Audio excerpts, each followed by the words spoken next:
Vamos a orar y comenzamos. Padre, te damos gracias porque tú eres bueno, Señor, por la oportunidad que nos das de congregarnos, de estar aquí este día, Señor. Sabemos que es un privilegio, Señor, tener este lugar, disponer de estos salones, Señor, que tú provees para poder rentarlos, Señor. Ayúdanos a que le demos una utilidad justa a este lugar, Señor, aprendiendo tu palabra. Guíanos, que tu Espíritu Santo nos guíe a toda la verdad. En el nombre de Cristo Jesús oramos. Amén. Bueno, si recuerdan, la semana pasada estuvimos hablando un poco sobre algunas características que tienen algunas personas que no tienen buenas intenciones en la iglesia. El propósito de la carta del libro de Judas está señalado en el versículo 3, cuando Judas le dice a sus lectores que le fue necesario escribir exhortando a que contendáis ardientemente por la fe. Así que el propósito en general, la carta está hecha especialmente para que nosotros nos preparemos para contender ardientemente por la fe. Entonces, ¿qué quiere decir eso de prepararse para contender ardientemente por la fe?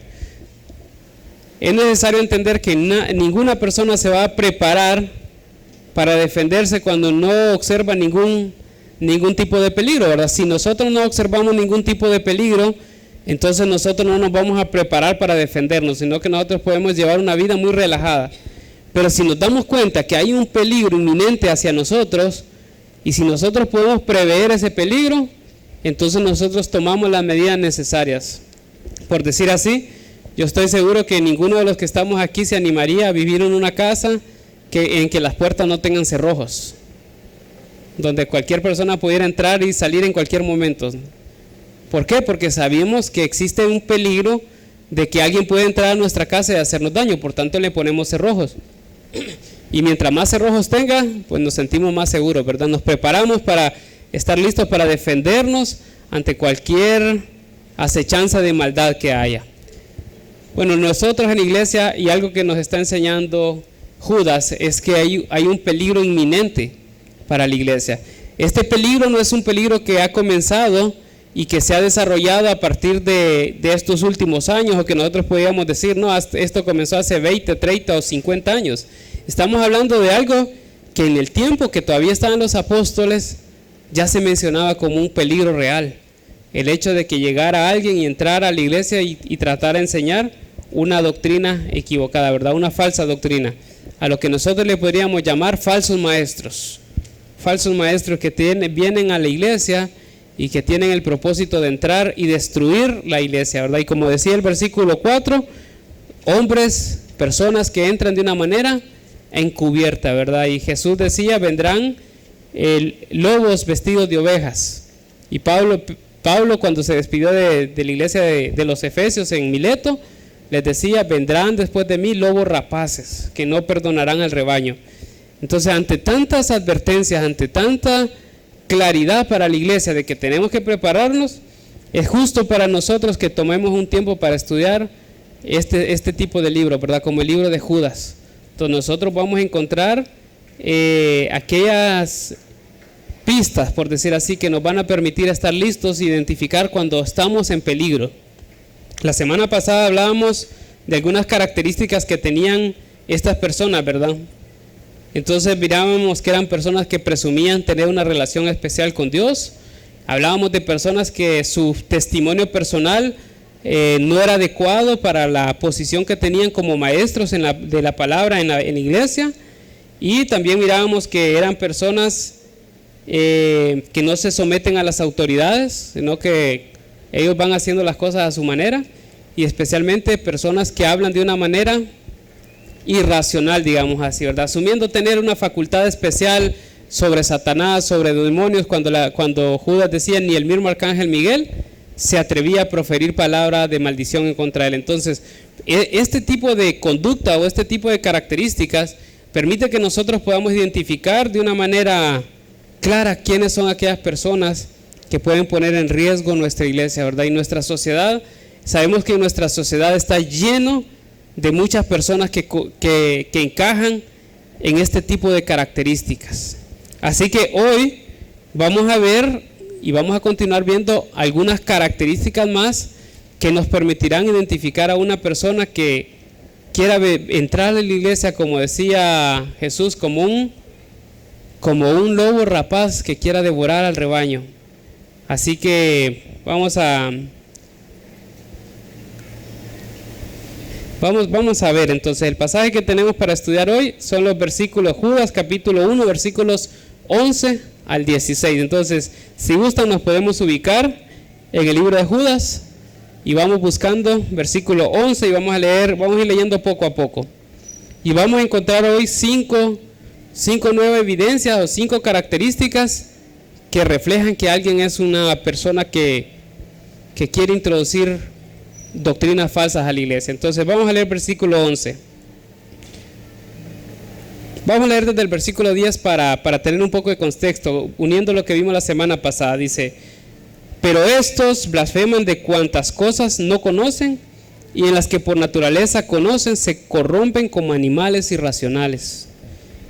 Versículo 11 dice: ay de ellos, porque han seguido el camino de Caín y se lanzaron por lucro en el error de Balaán y perecieron en la contradicción de Coré. Entonces, en este versículo, solo viendo el versículo 11, nosotros podemos identificar 3 características que tienen las personas que han introducido o que quieren introducir a la iglesia, como decía Pedro en su segundo libro, herejías destructoras, algo que quiere destruir la iglesia. Y la primera característica señala de esta manera: porque han seguido el camino de Caín. Y de repente ustedes podrán decir: bueno, ¿cuál es ese camino de Caín? ¿Cuál es esa característica que tienen estas personas que se identifican con Caín y por lo cual nosotros podemos identificar que son falsos maestros, ¿verdad? Personas que quieren introducir contaminación a la iglesia. Entonces, ¿en qué consiste? ¿Cuál es el camino de Caín? Yo creo que todos nosotros conocemos la historia de Caín y Abel, ¿verdad? Es una de las historias más famosas de la Biblia. Sabemos que Caín era uno de los hijos de Adán y Eva y que tenía un hermano que se llamaba Abel. ¿Y qué pasó entre Caín y Abel? Bueno, antes del hecho de que Caín asesinara a su propio hermano, hubo un evento muy particular que Dios quiso que quedara registrado en la Biblia. Y es el momento donde los dos se presentaron delante de Dios a presentar sus ofrendas. Entonces vino Abel, se presentó un cordero, hizo un sacrificio, se lo presentó a Dios y eso fue agradable a Dios. Y vino Caín y decidió llevar verduras, decidió llevar frutas, decidió llevar hortalizas o algo que era producto de la tierra. Y en vista de que él decidió llevar esto, el Señor dice, no vio con agrado la ofrenda de Caín. ¿Y saben qué hizo Caín? En vez de recibir la reprensión y la corrección de Dios, se enojó mucho, dice la Biblia. Se enojó tanto al punto de que ese enojo lo llevó a echarle mano a su hermano y matarlo, ¿verdad? Es el primer asesinato que está registrado en la Biblia. Entonces, ¿pero cuál es el problema de Caín? ¿En qué consistió su error? ¿Y de dónde derivó este asesinato? El problema de Caín es que cuando Adán y Eva pecaron, Dios dejó un modelo a seguir para que todas las personas de ahí en adelante entendieran cómo iban a presentarse delante de Dios y cuál iba a ser la forma en que ellos iban a limpiar su pecado. Esta forma en que Dios había enseñado es que Dios mismo, cuando Adán y Eva pecaron, tomaron un corderito y, Dios tomó un cordero y mató ese cordero y con las pieles del cordero vistió a Adán y Eva, ¿verdad? Es como decir así, Dios se puso un sustituto, porque Dios le había dicho a Adán y Eva, el día que comieran de ese fruto, lo cual desobedecieron, ese día, les dijo Dios, ese día van a morir. Entonces, cuando ellos pecaron y Dios llegó a pedirles cuenta por su pecado, entonces Dios, por su misericordia, por la gracia que tenía para con ellos, evitando que Adán y Eva perecieran y que se extinguiera su propósito de revelar en el mundo su Hijo Jesucristo, entonces Él decidió tomar un cordero y proveyó un sustituto para Adán y Eva. Este modelo que implantó Dios seguramente es un modelo que retomaron Adán y Eva y que lo transmitieron a sus hijos. ¿Por qué? Porque Abel, cuando se presentó delante de Dios, replicó el procedimiento que Dios había hecho, ¿verdad? Tomar un cordero, presentarlo como sacrificio y entregarle a Dios ese cordero como sustituto. Pero Caín, aún teniendo el modelo correcto, aún teniendo la enseñanza correcta, él decidió que él se iba a presentar a Dios de una manera que él iba a inventarse, por decir así, que él iba a decidir cuál era la forma correcta de presentarse delante de Dios, y pensó que él podía agradar a Dios en base a lo que él proponía de lo que él propusiera en cuanto a la adoración, ¿verdad? El acercarse a Dios. Y una de las características que tenemos en cuanto a la apostasía, en cuanto a los maestros apóstatas, que señala el libro de Judas en el versículo 11, es que son personas que siguen el error de Caín, o el camino de Caín. ¿Y cuál era el camino de Caín? Decidir cuál es la forma correcta de acercarse a Dios. Aun cuando Dios ya ha establecido una forma correcta de acercarse a Él, aun cuando Dios ya ha establecido una forma correcta de hacerle culto a Él, aun cuando Dios ha establecido varios parámetros que nos ayudan a saber cuál es la forma correcta en cual nosotros debemos llevar nuestra reunión, nuestra asamblea, nuestro culto al Señor, aún a pesar de todos esos parámetros bíblicos que hay personas que deciden hacer su reunión en base a lo que viene a su corazón. Como decía el versículo anterior, dice que se dejaban llevar por algo irracional, ¿verdad? Y es por eso que en nuestra actualidad nosotros vamos por la calle y podemos encontrar por lo menos 100 iglesias aquí en Choluteca, y lo más seguro que vamos a encontrar por lo menos unos 50 modelos diferentes de cómo realizar una reunión y cómo realizar un culto al Señor. Y con esto que les quiero decir, no estoy señalando y no estoy diciendo que Impacto es la única iglesia que aplica parámetros bíblicos a su reunión y que busca hacer las cosas delante de Dios de la manera correcta. No, hay muchas iglesias que también están haciendo muy bien su trabajo. El problema no está en el hecho de que hay iglesias que están haciendo muy bien su trabajo, sino en el hecho de que hay personas que se han corrompido y empezaron a decidir cuál es la forma correcta de hacer las cosas, y han empezado a impulsar la adoración en la manera que ha nacido en su corazón. ¿Se recuerdan? Yo les comentaba la semana pasada que lastimosamente una de las estadísticas más grandes en cuanto al crecimiento de iglesias, no de cristianos, sino de iglesias, es que las iglesias nacen por separación de otras iglesias. O sea, hay un conflicto interno en la iglesia, hay personas que no se quieren someter a la autoridad, y estas personas que no se quieren someter a la autoridad dicen, no, vamos a fundar nuestra propia iglesia entonces.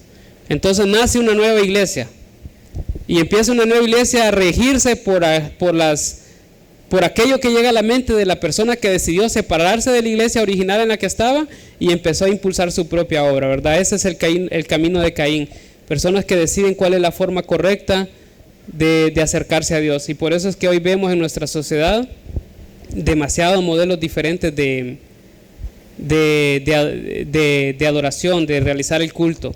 De hecho, una de las quejas y de lo que muchas personas ponen como pretexto a veces de por qué no van a la iglesia, es porque muchas veces la práctica de la iglesia les asusta. O sea, hay personas que me han dicho, pero ahí no me van a botar, ahí no me van a golpear, ahí no me van a escupir, ahí no me van a hacer un montón de cosas. Y en cierta forma tienen en cierta forma razón de dudar, de no querer ir a la iglesia. ¿Por qué? Porque cuando nosotros encontramos el modelo bíblico en el cual se hacía una reunión, no vemos ninguna práctica de este tipo. Hace poco estaba sorprendido y con Tel estábamos viendo un video que a mí me dejó adolorido en el corazón, ¿verdad? Y impresionado también, como un pastor a una mujer embarazada le ponía su pie en el vientre y le apretaba y le decía que le iba a sacar un espíritu que había en el vientre de la señora, y le pegaba con el pie y le empujaba, y además parecía que era algo muy indecoroso también lo que estaba haciendo. Entonces, ese tipo de prácticas, como decía el versículo anterior, que son irracionales, que no pasan por un escrutinio en base a la palabra de Dios y no se dedican a decir, ¿será esto correcto? ¿Esta es la forma correcta que Dios ha establecido? Entonces, ¿cómo nacieron este tipo de iglesias y ministerios con personas que siguieron el error de Caín, que decidieron en su mente cuál era la forma correcta de entablar un servicio de adoración y se fueron guiando por sus propios pensamientos, ¿verdad? Pero el versículo 11 comienza con un lamento, dice, ¡ay de ellos! Y saben, cuando la Biblia usa esta expresión, ¡ay de ellos!, es un lamento porque el escritor, y Dios le ha revelado por el Espíritu al escritor que nos está revelando la palabra de Dios a nosotros, que Dios va a tomar cartas en el asunto, que va a ser algo muy serio y algo muy difícil de sobrellevar. Entonces el error de Caín es decidir por mí mismo cuál es la forma correcta de acercarme a Dios. No soy yo el que decido, es la palabra de Dios la que tiene los parámetros correctos para decidir cómo se debe hacer una verdadera reunión de adoración o cómo nosotros nos vamos a acercar a Dios de la manera que a Dios le agrada. Otro en el versículo 11 también dice, y se lanzaron por lucro en el error de Balaán. Saben, Balaán fue una persona que era tipo un adivino o un profeta, como se le podría llamar en el Antiguo Testamento, donde el pueblo de Moab lo mandó a llamar y le ofreció dinero para que esta persona maldijera al pueblo de Israel que venía, ¿verdad? Y ellos sabían que ellos venían a entablar batalla y que ellos no le iban a poder resistir porque Dios estaba con ellos. Y este pueblo decía, la única esperanza es que Dios los maldiga y que por eso pierdan la batalla. Entonces quisieron pagarle a Balaán el hecho de que los maldijera. Y si nosotros leemos el relato de esta historia en números 22 y 23, cualquiera de nosotros podría decir, no, pero yo no veo ahí que Balaán actuara de una manera incorrecta. ¿Por qué? Porque cuando las personas llegaron, se presentaron, Balaán les dijo, miren, primero voy a consultar con Dios. Y se fue, consultó con Dios y Dios les dijo, no vayas a ir nunca con ellos, no los maldigas. Yo he bendecido a esta nación. Se fueron los mensajeros, volvieron a regresar otra vez e insistieron. Y aún cuando Dios le había dicho a Balaán, yo los he bendecido, Balaán se atrevió a presentarse ante Dios y a volver a preguntarle, ¿voy a ir con ellos? Y Dios le dijo, bueno, ve con ellos, pero vas a hacer lo que yo te diga. Y saben, hay un versículo que para mí me ayuda a entender un poco esta situación de Balaán, y vamos a leerlo en Deuteronomio capítulo 23. Deuteronomio capítulo 23, versículo 5, nos va a ayudar a entender por qué Balaán fue condenado y por qué es una advertencia para nosotros. Dice Deuteronomio 23, 5, dice, mas no quiso Jehová tu Dios oír a Balaán, y Jehová tu Dios te convirtió de la maldición en bendición, porque Jehová tu Dios te amaba. En el corazón de Balaán estaba el anhelo por recibir la dádiva de este pueblo. Él quería el lucro, él quería el dinero, a pesar de que no hizo la maldición, pero Dios sabía en su corazón que él anhelaba ese dinero. Y una de las características que van a tener los maestros apóstatas o las personas que quieran entrar a la iglesia de una manera encubierta, es que el dinero va a ser prioridad para ellos. Es que van a empezar a impulsar muchas cosas que tengan que ver con el dinero, y desde ahí se desprenden estas doctrinas de la prosperidad, donde se le dice a muchas personas que si alguien es cristiano, entonces tiene que estar bendecido, que tiene que estar prosperado, o no sé cómo es el lema, bendecido, prosperado y en victoria, y tiene que haber solo bendición, y bendición es lo único que debe recibir la persona. ¿Por qué? Porque estas personas anhelan la bendición. Estas personas son impulsadas por el dinero. Y yo creo que no tenemos que hablar mucho de esto, ¿verdad? Casi todos nosotros, he hablado con la mayoría, han tenido la experiencia de participar de lugares o de eventos donde el propósito era obtener el dinero que las personas llevaban.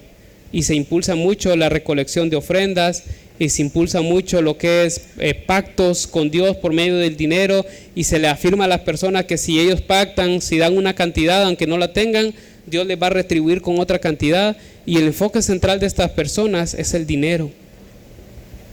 Ese es caer en el error de Balaán, o sea, servir a Dios por el dinero. Decía un predicador muy usado por Dios de hace algunos 100 años, decía él: si alguien sirve a Dios por dinero, seguramente estará dispuesto a servir a Satanás por un sueldo mayor. Nosotros no podemos, algo que tenemos que estar alerta es cómo son las personas en su relación con el dinero. Si nosotros vamos a permitir o vamos porque la iglesia es necesario que nuevas personas tomen la labor de enseñar en la iglesia, la labor de enseñanza no depende solo de mí, solo del pastor, sino que necesitamos que más personas, más obreros crezcan en el conocimiento de la palabra de Dios y también empiecen a enseñar la palabra de Dios y tomen el rol de ser maestros dentro de la iglesia. Pero tenemos que estar muy atentos a cómo es su actitud y cómo es su relación, especialmente en esta área del dinero, porque por el dinero es posible que muchos de nosotros nos desviemos. El dinero es una tentación muy grande.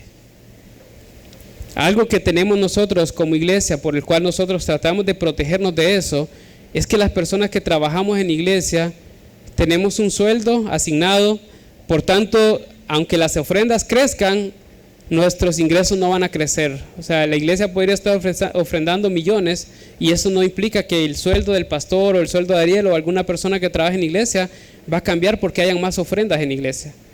Las ofrendas en la iglesia son destinadas exclusivamente para la obra del servicio en el ministerio, no para enriquecer a una persona dentro de la iglesia. Entonces hay que tener mucho cuidado porque hay muchas personas enseñando que la iglesia y que las ofrendas son exclusivamente para el pastor y que el pastor es el que tiene que definir y decidir qué se va a hacer con el dinero, ¿verdad? Yo creo que ahí ponemos, tal vez el pastor puede ser muy bien intencionado, pero con la tentación del dinero puede ser que sucumba y puede ser que nos desviemos y puede ser que nos perdamos en el camino por amor al dinero. Entonces es una de las evidencias, ¿verdad? Una persona que usa el ministerio para obtener dinero es un falso maestro, es una persona que va a enseñar herejías destructoras. Y el tercer ejemplo que encontramos en el versículo 11 dice, y perecieron en la contradicción de Coré. ¿Cuál es la contradicción de Coré? Coré era uno de los levitas que estaba dentro del pueblo judío, al cual Dios le había asignado la labor del templo y del tabernáculo, pero en el tiempo donde estaba Moisés, la relación de Dios para con el pueblo era por medio de Moisés y por medio de Aarón. Entonces Coré reunió a una gran cantidad de gente y empezó a decir, bueno, ¿y por qué? ¿Qué tiene de especial Moisés que solo por él habla Dios? ¿Por qué no habla por medio de nosotros? Y retaron a Moisés y le dijeron, ¿y es que acaso solo tú eres israelita? ¿Acaso solo a ti te ama Dios? ¿Acaso no puede Dios hablar con nosotros también? Y saben, retaron la autoridad de Dios. Y una de las características, si se fijan cómo se ha repetido esto de la autoridad, es que una persona que quiera venir de una manera encubierta va a retar la autoridad. Va a tratar de impulsar cosas que nacen en su corazón, pensamientos que tiene, y va a ir en contra de la autoridad. Y eso es algo que nosotros como iglesia tenemos que aprender juntos y crecer de esta manera. Dios ha puesto toda autoridad en la iglesia, por tanto el deber nuestro es orar por nuestras autoridades y colaborar con el trabajo que ellos están haciendo delante de Dios. Si nosotros no estamos de acuerdo en algo que está haciendo alguno de nuestras autoridades, nuestra labor es orar a Dios, orar mucho a Dios y esperar si Dios nos permite un momento para poder hablar de una manera privada y una manera prudente para señalar aquel principio bíblico que nosotros creemos que no se está cumpliendo. Si nuestra única labor sería ver que la palabra de Dios se cumpla. Si nosotros nos vamos a rebelar o vamos a hablar de alguna manera en contra de una autoridad, si no es porque queremos corregir un pecado, entonces estamos cayendo en este error de Coré. Y esa va a ser una de las características de los maestros apóstatas, ¿verdad? Que van a estar en contra de la autoridad. Y por eso es que existen tantas iglesias y tantos ministerios hoy, que cuando en iglesia se les dijo, esta no es la forma correcta, tenemos que hacerlo de esta manera, entonces la solución más práctica era, fundemos nuestra propia iglesia y hagámoslo a nuestra manera. Porque aquí no nos dejan fluir, aquí el Espíritu Santo lo limitan, aquí cualquier cantidad de excusas. Y terminan fundando su propia iglesia, y esas son fuentes de propagar apostasía en nuestra sociedad. Y lastimosamente estamos muy llenos de todo eso. Entonces la relación de la persona con la autoridad es muy importante notarla. Ahora vamos a seguir leyendo los versículos 12 en adelante. Dice, estos son manchas en vuestros ágapes, que comiendo impúdicamente con vosotros se apacientan a sí mismos, nubes sin agua llevadas de acá para allá por los vientos, árboles otoñales sin frutos, 2 veces muertos y desarraigados, fieras ondas del mar que espuman su propia vergüenza, estrellas errantes para las cuales está reservada eternamente la oscuridad de las tinieblas. De estos también profetizó Enoc, séptimo desde Adán, diciendo: he aquí vino el Señor con sus santas decenas de millares para hacer juicio contra todos y dejar convictos a todos los impíos de todas sus obras impías que han hecho impíamente y de todas las cosas duras que los pecadores impíos han hablado contra él. Yo no sé si ustedes pueden notar la severidad de Dios al hacer estas declaraciones, lo estricto que es Dios en contra de una persona que quiera propagar este tipo de apostasía, de que las personas nos apartemos de aquella fe que fue entregada una vez por los apóstoles, como decía un versículo anterior. Dios va a tomar cartas en el asunto, y por eso el versículo 11 comienza con la expresión: ay de ellos, porque Dios ya ha tomado una resolución en contra de ellos. Pero quiero que nosotros pensemos cuál es la característica que tienen estas personas. ¿Saben? La característica que tienen estas personas es que no hay fruto en ellos.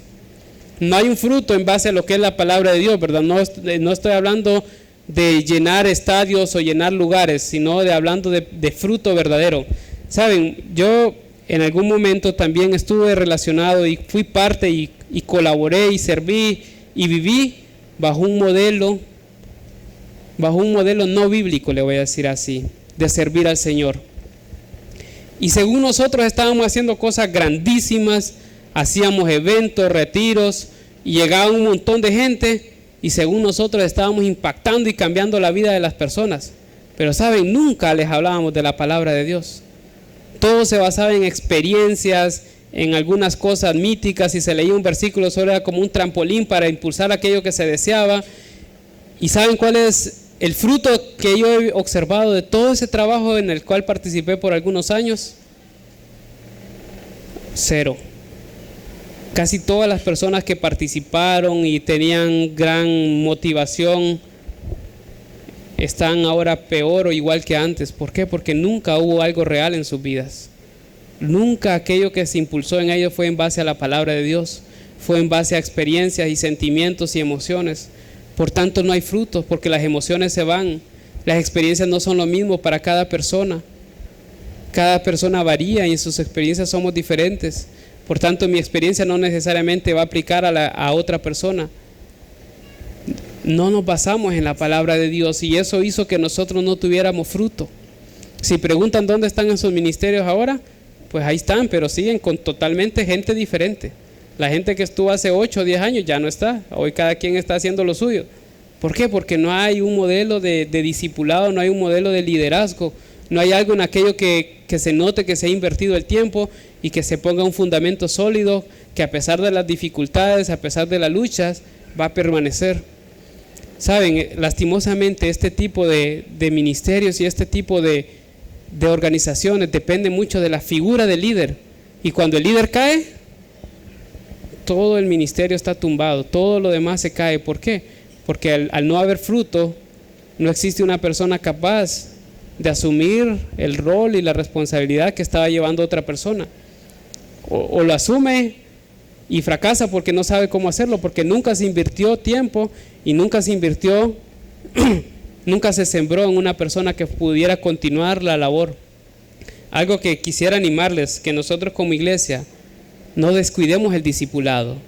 Si usted está participando de un discipulado, hay que continuarlo, hay que seguir, hay que invertir tiempo. Y si no lo está haciendo, es necesario comenzar un discipulado. ¿Por qué? Porque de esa manera usted va a crecer, y de esa manera usted va a estar listo y va a conocer la palabra de Dios, va a conocer a Dios y va a estar listo para presentar defensa del evangelio y para servir y multiplicar el evangelio bajo otra persona, y el modelo lo vamos a poder replicar. Lo vamos a poder replicar y va a ser algo que nunca va a acabar. Como decía Pablo a Timoteo: lo que has oído de mí ante muchos testigos, esto encarga a hombres fieles que sean idóneos para enseñar también a otros. Si nosotros tenemos este modelo, entonces nosotros vamos a continuar y vamos a continuar. Y si yo no estoy aquí en la iglesia, seguramente otra persona que ha sido discipulada va a venir y tomar el lugar y lo va a hacer igual o mejor que mí, lo más seguro, porque quizás va a haber aprendido más que yo. Y si esa persona después de algunos años ya no está, seguramente va a haber invertido tiempo en otras personas porque va a copiar el modelo y esto no va a acabar. Saben, la iglesia en Impacto en general a nivel de Honduras ha sufrido cambios grandes en este último año. Ya algunos pastores de los que fundaron la iglesia ya no están. De hecho, a partir del otro año se va a ir el único pastor que queda como de los fundadores de la iglesia, ya no va a estar. Y eso ya se anunció y la congregación lo sabe. Y muchas veces se pensó, y cuando se dio el anuncio se temía que iba a haber una reacción adversa o que iba a decaer la obra, al saber que ya no iba a estar el pastor que ha impulsado la obra dentro de los últimos 15 años. Pero ¿saben qué? La iglesia ha crecido, la iglesia se ha multiplicado. Ahora Dios provee más personas para trabajar y hay un grupo de trabajo más grande. ¿Por qué? Porque el pastor invirtió tiempo en mucha gente para que estuviera listo para el ministerio. Ahora que está llegando la gente, hay personas que lo reciben y hacen la obra del ministerio sin necesidad que sea el pastor el que lo esté haciendo. Y nosotros necesitamos replicar ese modelo aquí en Choluteca también. Necesitamos trabajar, necesitamos crecer, necesitamos impulsar el evangelio y estar listos nosotros, ¿verdad? Pero una característica de alguien que quiere introducir herejías, apostasía, es que no va a haber fruto. O sea, no va a querer invertir en la vida de otra persona, porque de hecho muchas veces el puesto es muy cuidado y muy importante, ¿verdad? Porque el que tiene el puesto muchas veces es el que recibe la plata.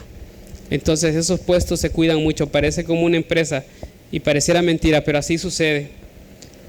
Ok, y el último versículo dice, estos murmuradores, versículo 16 en el libro de Judas, que murmuradores querellosos, que andan según sus propios deseos, cuya boca habla cosas infladas, adulando a las personas para sacar provecho. Saben, esta es una de las características muy comunes de una persona que quiere introducir la apostasía. Van a decirle a la persona lo que quiere escuchar.